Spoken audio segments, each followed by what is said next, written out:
नमस्कार। महाराष्ट्र में सत्ता पॉलिटिक्स 12 दिन के बाद ये अध्याय तो समाप्त हो गया, लेकिन अभी सत्ता का बंदर बाट ये एपिसोड अभी भी बाकी है। शिंदे कब तक सरकार में रहेंगे ये अभी नहीं कहा जा सकता, क्योंकि जिस तरह से शिंदे ने आज शपथ ली, उनकी भाव भंगिमा, उनका एटीट्यूड, उनके चेहरे की उदासी बहुत कुछ कह रही थी। हमारे साथ भरत जी हैं और बाकी में आज हमारे साथ चंद्रकांत जी हैं।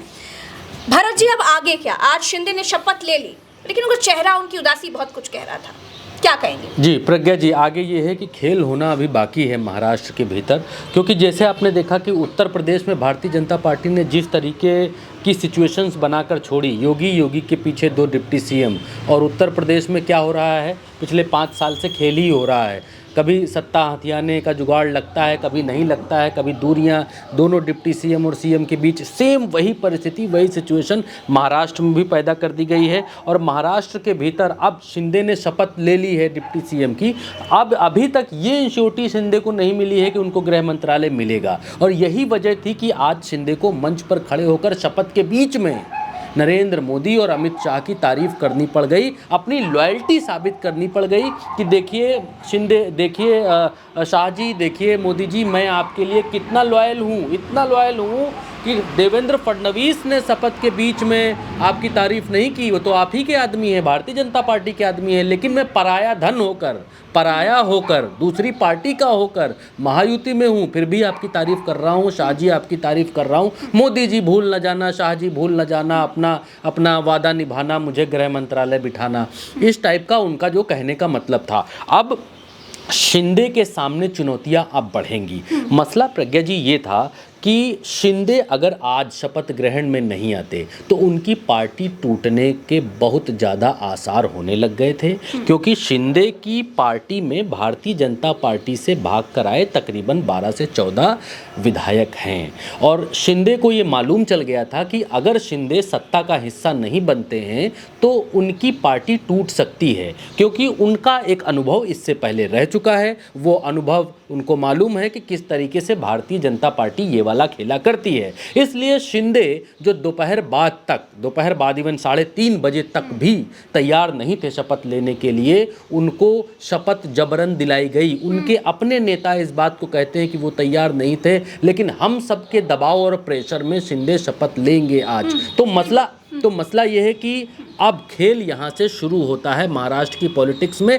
आज 1-2 बातें कहकर समाप्त करूँगा। महाराष्ट्र में शपथ ग्रहण के मंच पर हमें जो 2 तस्वीरें देखने को मिली वो आश्चर्यचकित करती हैं। पहली ये कि शिंदे, फडणवीस और अजीत पवार एक साथ नहीं बैठे, अलग अलग बैठे। फडणवीस और अजीत पवार एक साथ बैठे, बीच में कुर्सियां खाली थी, और उसके बाद शिंदे बैठे दूसरी तरफ। वो राजनाथ सिंह के साथ बैठे, शिंदे के बीच में और उनके सीएम के बीच में, अजीत पवार के बीच में और शिंदे के बीच में कोई बातचीत नहीं हुई कि मंच पर कोई बातचीत हो रही हो। शिंदे दोनों अपने सहयोगियों से, यानी सीएम से और अजीत पवार डिप्टी सीएम से, मंच पर कोई बातचीत करते हुए नहीं दिखाई दिए। उनका चेहरा उतरा हुआ दिखाई दिया। उन्होंने मोदी और शाह की तारीफ की। उन्होंने वो मंच से ये भी कह सकते थे कि हमारे देवेंद्र फडणवीस जी सीएम हैं, उनकी कृपा से ये राज्य आगे चलेगा, हम आगे लेकर जाएंगे, ये कह सकते थे। लेकिन उन्होंने अपने सीएम की कोई तारीफ नहीं की, मोदी और शाह की तारीफ की, वो भी शपथ के बीच। अच्छा चंद्रकांत जी, संजय शिरसाट जो कि शिवसेना के नेता हैं,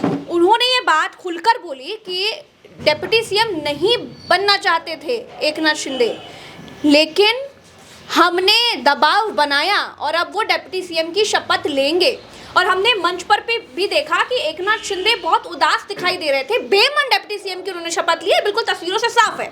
तो ये बेमन डिप्टी सीएम वो कब तक बने रहेंगे? ये मजबूरी कब तक रहेगी? और ऐसी क्या बात थी कि बेमन शपथ ही लेनी पड़ी एकनाथ शिंदे को? देखिए, एक किसी का बड़ा अच्छा शेर मुझे याद आ गया कि जो लफ्ज़ों को ना समझे उसको आंखों से बताएं कैसे, और जो चेहरे से जाहिर हो उसे छुपाएं कैसे। तो आज चेहरे से जाहिर हो रहा था एकनाथ शिंदे के। मुझे वो तस्वीर एक बार फिर से याद आ रही है जब वो अमित शाह से मिलने गए थे, तब उनके चेहरे पर जो उदासी थी, और आज ऐसा लग रहा था जैसे एकनाथ शिंदे अकेले पड़ गए हैं।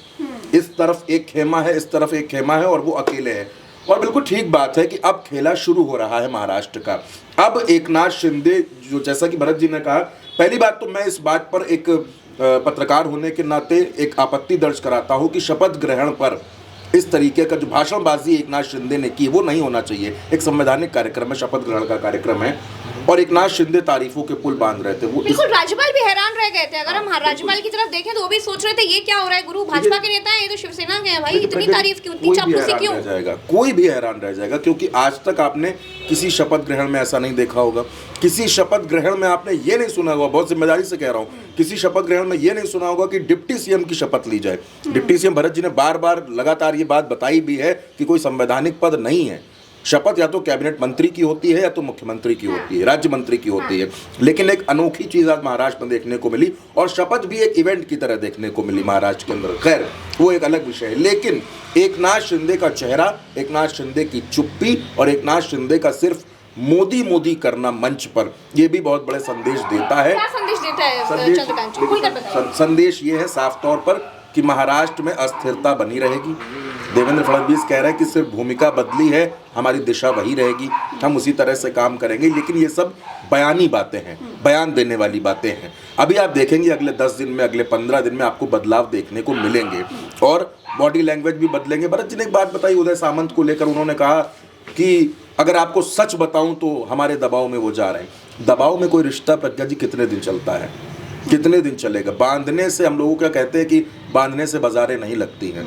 अब एकनाथ शिंदे कैसे अपने आप को रोकेंगे? और आप सोच कर देखिए, अगर गृह विभाग ना मिला तो इससे बड़ा अपमान और क्या होगा। बहरहाल, मैं एक बात बहुत साफ तौर पर आपसे, अभी भी जब इतने दबाव के बाद उन्होंने डिप्टी सीएम की शपथ ले ली है, तो आपको लगता है कि बीजेपी गृह विभाग न देने का दबाव नहीं बनाएगी क्या? देखिए, मैं आपसे एक बात कह रहा हूँ, बहुत जिम्मेदारी से, गृह विभाग दें या ना दें, लेकिन अगले 6 महीने के अंदर, और 6 महीने तो मैं ज़्यादा बता रहा हूँ, 6 महीने के अंदर कुछ ऐसा खेल होगा कि भारतीय जनता पार्टी को ना शिंदे की ज़रूरत पड़ेगी, ना अजीत पवार की ज़रूरत पड़ेगी।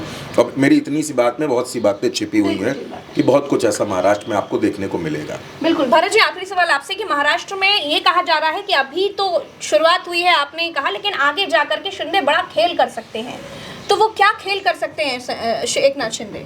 देखिए, अपमान का घूंट तो शिंदे ने आज मंच पर पिया ही। आप इसको इस एंगल से मत देखिए कि शिंदे ने डिप्टी सीएम की शपथ ले ली। आप इसको इस एंगल से देखिए कि शिंदे से आज मुख्यमंत्री का पद छीन लिया गया।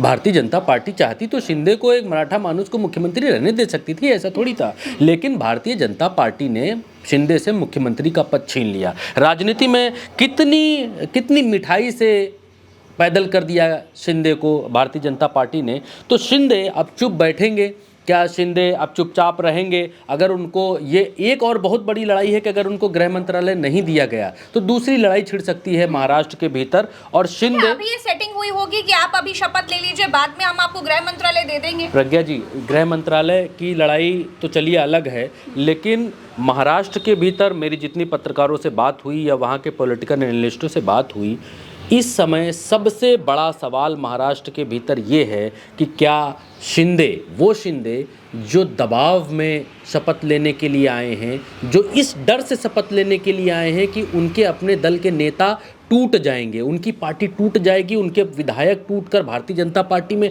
जा सकते हैं, इस डर से उन्होंने शपथ ली है। ठीक, तो इस बात की, प्रज्ञा जी, इस बात की मैं बात कंप्लीट कर लूँ तो इस बात की क्या गारंटी है कि अगर इंडिया की तरफ से ऑफर मिलता है, दादा को कहा जाता है कि दादा अब तो आप 5 बार 6 बार 6 बार डिप्टी सीएम की शपथ ले लिया, आपको तो शपथ भी याद हो गई, डिप्टी सीएम की पर्ची में देखने की जरूरत भी नहीं पड़ती है, तो आप हमारी तरफ आइए, 2.5 साल हम आपको सीएम बनाते हैं। शिंदे साहब, आपका बताइए, इतना अपमान हुआ, आप भी हमारे साथ आइए, 2.5 साल आप लोग दोनों लोग बन लीजिए, हमारा क्या है, हम तो बाहर से समर्थन दे देंगे। अगर इंडिया बाहर से समर्थन देता है और ये 2 लोग सरकार आपस में मिलकर बनाते हैं तो फिर इसमें यहाँ भी तो इक्वेशन और सिचुएशन है। तो खेल तो महाराष्ट्र में बहुत सारे होने बाकी हैं। शिंदे अपने अपमान का बदला लेने के लिए अगर करना चाहेंगे तो कुछ भी कर सकते हैं। अगर शिंदे, जैसे आज उन्होंने कहा कि मोदी जी की कृपा से और फलाना ढिमकाना, तो फिर वो वैसा भी कर सकते हैं। लेकिन शिंदे जिस तरीके से शिवसेना को तोड़कर एक राइवल बनकर सामने आए थे, क्रांतिकारी बनकर सामने आए थे,